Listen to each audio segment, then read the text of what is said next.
Coming up in this Fincast, an interview with the great Julian Sprung.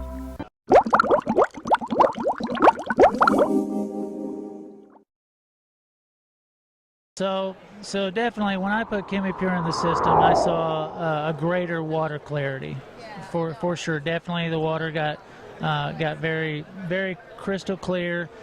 Hi everybody, John here with another Fincast. Today I've got a great treat for you. I had the opportunity to interview Julian Sprung. Now, Julian is one of the big names in the marine aquarium hobby. He's one of the foremost experts on corals. He's got a degree in zoology from the University of Florida. He's authored several books. And back in 1991, he and another guy founded a company called Little Fishies. And if you've ever been researching anything or looking for products for your saltwater aquarium, I'm sure you've come across the name, and there's many, many great products. And they are out for the first time ever with their own brand of salt. It's called AccuraSea, as in AccuraSea, S-E-A. It's kind of a clever play on words, and you'll see that branding in just a moment when we show you the boxes of the salt. But I ran into Julian, and I've wanted to interview him over the years any number of times, and it just never worked out, mostly timing-wise. But this time I had a chance to spend some time with him and learn about this new aquarium salt. So the name of the product is AccuraSea 1. And it is a salt that I formulated and that we manufacture at Little Fishies. We package it a bit differently from the other brands that are out there. I know that for my own aquariums, I tend to mix up batches of salt in smaller containers. So for example, if I'm changing water on a 50-gallon tank, I might mix it up in a 5-gallon bucket. I know larger aquariums may mix up 100 or more gallons, and I'll talk about that with a bigger size, but our 50-gallon size of AccuraSea 1, we package it in pre-weighed 5-gallon packages. So you can put your 4.5 or 5 gallons of water into a bucket, have it mixing, and just tear open a bag like that, and you have ready to go in just a few minutes seawater that you can use in your aquarium. And that mixes it to which salinity? In 4.5 gallons at 77 degrees, it is natural seawater, S equals 35, a salinity of 35, which is 1.026 at 77 degrees. That's higher than a lot of people maintain their aquariums, but that is the standard salinity for natural seawater. At that standard salinity, we have a calcium level of 420, an alkalinity of 8 DKH, strontium at 8, potassium at 400. So these are, natural seawater, what you would find on a coral reef levels. We didn't skew the levels to make them artificially high. So one of the nice features of that is when you mix it, it mixes up clear very, very quickly, and you don't get a precipitation. You can leave it indefinitely, it'll stay clear. So every company says that their salt's a little bit different. That's right. It has that sort of secret sauce that, and you're known for growing corals. Is that right. true of your salt? Well, I wanted to make it like natural seawater, as I just described. So I wouldn't rule out that at some point I may discover something that I want to add to the salt that will make it, have some special sauce to it. But what I did was chemically to produce natural seawater, and in a way where I knew that the ionic balance was balanced so that you didn't get precipitation. I also chose to use pharmaceutical grade sodium chloride, which is more expensive than other grades, because I knew when I did that I didn't have other ingredients in there that I'd have to change my formulation. I was able to make a formulation that was easy for us to reproduce, and I knew it would always be consistent.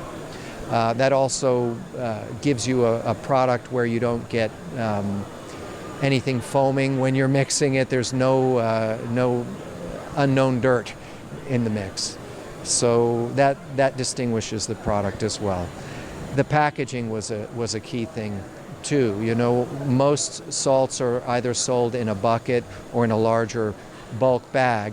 Having the salt blended and then immediately packaged in a pre-weighed package like that means that each salt mix that the consumer makes is going to be consistent. They're going to have the same calcium alkalinity levels, the salinity will be the same.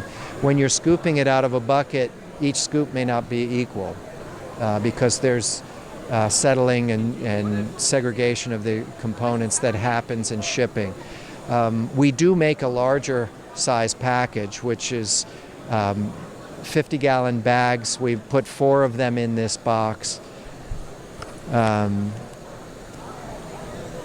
So this is the 200-gallon box. Instead of making a 200-gallon bucket, a single blend, we have 4 separate pouches like that.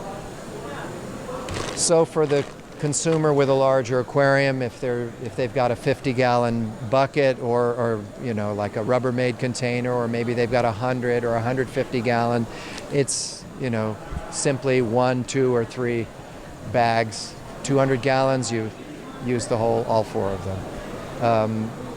I think that for the consumer, that it makes it more consistent in their blending, as I said.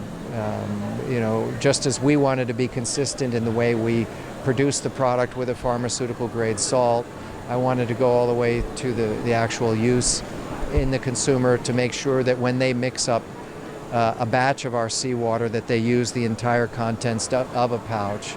That way I know they're getting the parameters that we're claiming. When we designed the box for the 50-gallon, I just wanted to blow people away with color. And when we first showed this box, people, they loved it. And they said, wow, that's so beautiful. They love the puffer fish.